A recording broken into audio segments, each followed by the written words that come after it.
हाँ बताइए स्मृति जी।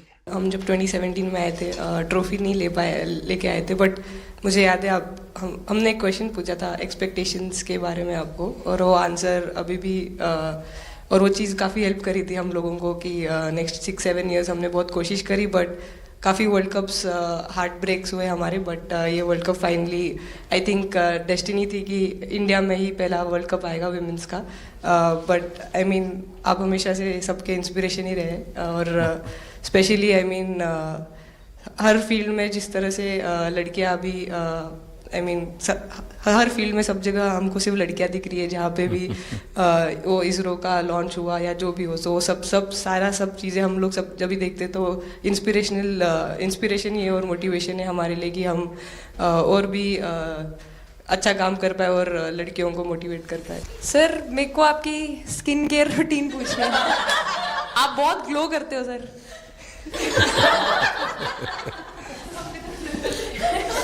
मेरा इस विषय पर ज्यादा ध्यान नहीं गया था। सर ये करोड़ों देशवासियों का प्यार है आपका। ये तो है ही है जी, ये बहुत बहुत बड़ी ताकत होती है समाज से इतना, क्योंकि अब मेरा सरकार में भी 25 साल हो गए हैं हेड ऑफ द गवर्नमेंट, तो ये लंबा समय होता है। उसके बाद भी इतने जब आशीर्वाद मिलते हैं तो उसका एक तो प्रभाव रहता है। तो डीएसपी आज आप लोगों ने क्या किया? आपको सबको सूचना देती रही होगी, हाँ कंट्रोल करती है सबको। नहीं सर, मतलब वेट था आपसे मिलने का और बस एंजॉय करा, और इस चीज़ का वेट था कि आपसे मिलेंगे।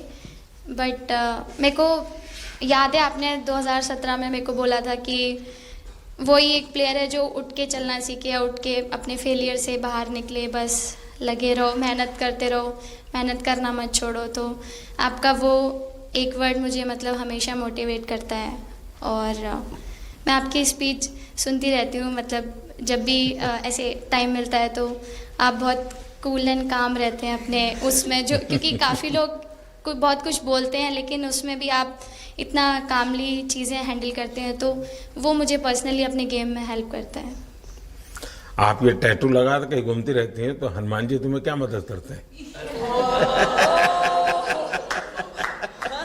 सर वो भी मतलब उन पे ज़्यादा अपने से खुद से ज़्यादा उन पे बिलीफ रहता है मुझे, कि जब भी ऐसा मोड़ आता है कि कठिनाइयाँ आती हैं तो मतलब उनका नाम लेती हूँ तो मुझे लगता है कि वो कठिनाइयों से मैं बाहर आ जाती हूँ। इतना बिलीफ है उनके ऊपर।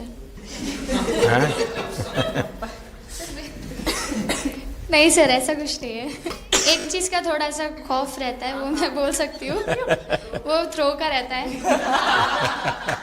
और ऐसा सुनने को मिलता है कि अपने ही टीममेट से आराम से मारो। अच्छा हरमन, आपने ये जो जीतने के बाद बॉल जेब में रखा, अभी भी है मेरे पास। तो क्या कारण था? कुछ सोच करके या किसी ने बताया था या गाइड किया था, क्या हुआ था? नहीं सर, ये भी भगवान का ही प्लान था, क्योंकि ऐसा तो था नहीं कि लास्ट कैच मेरे पास आएगा, पर वो बॉल मेरे पास आई, और बस इतने सालों की मेहनत, इतने सालों की वेट, ये था कि अब ये मेरे पास आई है तो ये मेरे पास ही रहेगी, अभी भी मेरे बैग में ही है। शेफाली, जब मैंने ये देखा था तो मेरे मन में एक सवाल आया था। कोई कैच करने के बाद हंसे वो तो मैं समझ सकता हूँ, आप कैच होने से पहले हंस रही थी, क्या कारण था? सर बस मैं मन में बोली थी आजा कैच, आजा मेरे पास आजा। तो उसमें बस मुझे हंसी आ गई कि आ गई हाथ में मेरे। नहीं, मुझे ऐसा लगा कि तुम्हें इतना कॉन्फिडेंस था कि ये कहीं जा ही नहीं सकता, ऐसा था? कहीं और जाता सर, मैं वहां पे कूद जाती। बताइए। सर मुझे ये पहली बार फंबल आपका करने एक पे कैच ही इतनी तो खुशी हो रही सब ज्यादा फेमस हो गया है। इतने सर मैंने काफी ब्लाइंडर भी पकड़े, पर इतना फेमस कोई कैच नहीं हुआ, और पहली बार ऐसे फंबल करने पे अच्छा लग रहा था। आपने एक कैच लिया तब तो एक प्रकार से वो टर्निंग पॉइंट बन गया। जी सर। तो उसके बाद यानी आपको कैच करने तक तो ठीक है, बॉल दिखता होगा, लेकिन उसके बाद आपको ट्रॉफी दिखने लगी होगी। सर मुझे वो कैच में ट्रॉफी दिख रही थी। उसके बाद मेरे ऊपर इतने लोग थे, मुझे सांस नहीं आ रही थी, मुझे पता भी नहीं कितने लोग थे मेरे ऊपर। आपको मालूम है ना, पिछली बार सूर्या यादव ने भी ऐसा ही कैच किया था। जी सर। आप में से शायद किसी का एक कैच था किसी पिछली बार जिसको मैंने रीट्वीट किया था, हैं?